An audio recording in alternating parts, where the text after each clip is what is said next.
Now, the average refund for those who overpaid taxes on unemployment compensation was around $1,265 earlier this year. In the latest batch of refunds announced in November, however, the average was around $1,200, and the unemployment benefits were given to workers who had been laid off, as well as self-employed people for the first time. The $10,200 exemption applied to individual taxpayers who earned less than $150,000 in modified AGI. So if you're owed money and you filed a tax return, the IRS will send you the money or use it to pay off other taxes that you owe automatically. President Biden is now staring down a number of minefields when he returns to Washington this year. Joe Biden will have to tackle major issues, including getting the crisis under control. And Biden will also have to try to revive talks about a signature climate and spending bill to see if parts of it can be salvaged and passed through Congress. And he'll do it in a midterm election year in which Democrats fear they could lose the House. Now, every strategist and political observer agrees that Biden's handling of the crisis will be his toughest and most important battle in the coming year. The surge has not shown yet signs of slowing down, and it could actually worsen supply chain disruptions that have persisted since the crisis began. The new surge could also cause worried Americans to shy away from visiting restaurants and businesses, and the White House is keen to show that it is on top of the supply chain issues and inflation going into the new year. Officials, including Joe Biden, have recently credited his decision to release millions of barrels from the Strategic Petroleum Reserve with helping lower gasoline prices. The president and Democratic leaders still need to find a way on legislative priorities like Biden's climate and spending bill, as well as voting rights.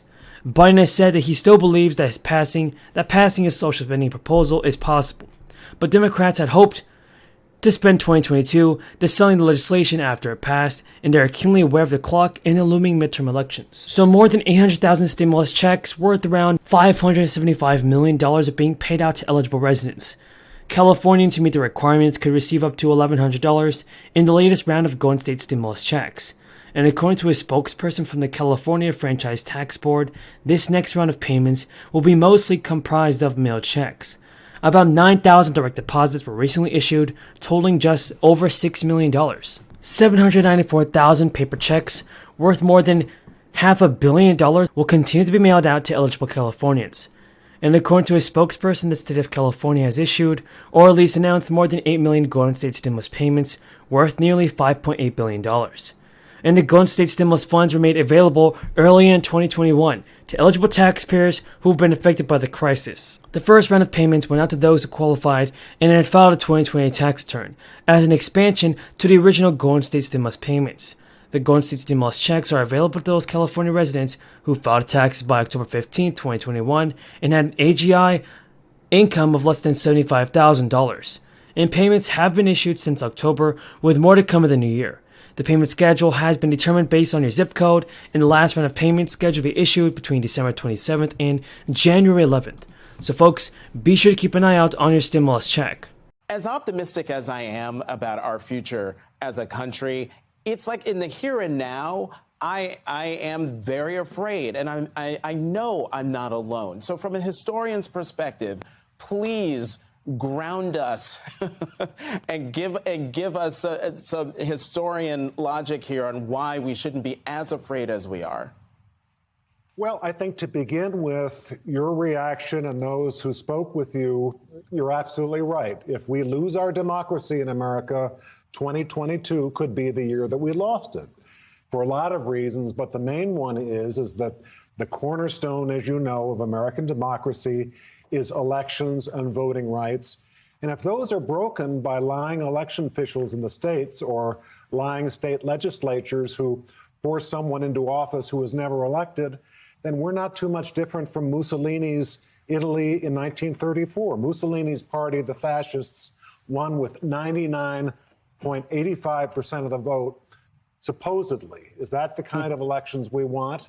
So that's pretty scary, and I think your reaction was absolutely right.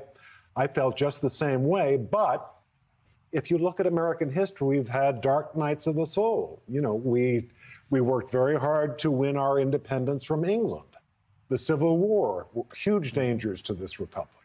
1932, the Great Depression, you know, this country was about to come apart and people were suffering in huge numbers. 1940 and 1941, many Americans were saying, we've got to stand up to Adolf Hitler and the Imperial Japanese, and if we don't, the world is going to be dominated by fascism. Well, what I would say, Jonathan, is there's a reason why, if you go back through history, you can be pretty optimistic about what we're going through now because America is resilient. But it is only resilient when Americans roll into action. 2022, biggest challenge we've got is to protect voting rights. I don't want to be someone who in 50 years historians look back and say, why didn't you do something to stop it at the time you could? If historians are allowed to write about our history at all then. You know, Michael, on the front page, know a lot of people, and it was just heartbreaking driving around and seeing how many people that I knew's homes were gone. And I'm still kind of in shock about the whole thing.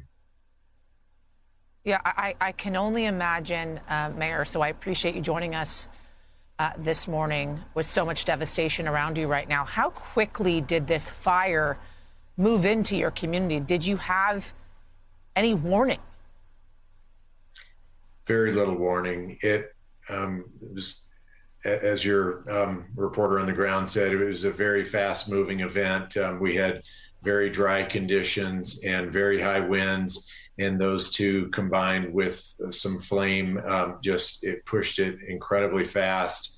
Our family lost, had two family members that lost homes in this, and they literally had minutes to get out. And it was some true heroic efforts to get that many people evacuated. And the fact that we didn't have any injuries from that is remarkable. I'm hopeful that we won't find people that didn't make it out, but with the speed with which this moved, I'm fearful that we will have some fatalities that are discovered just from people that just could not get out as quickly as was required. Yeah, I got to say, as we were watching this thing unfold yesterday, I don't think many of us could imagine how quickly it was advancing on folks in their homes. So far, we're getting reports of 6 reported injuries so far from these fires. Have you heard of any more folks being injured or found? Not at this time, but today's efforts are going to be on the ground, assessing the situation and making the town safe. I mean, we're still under a mandatory evacuation order and ask that people please stay away, let the first responders and professionals do their jobs to make the town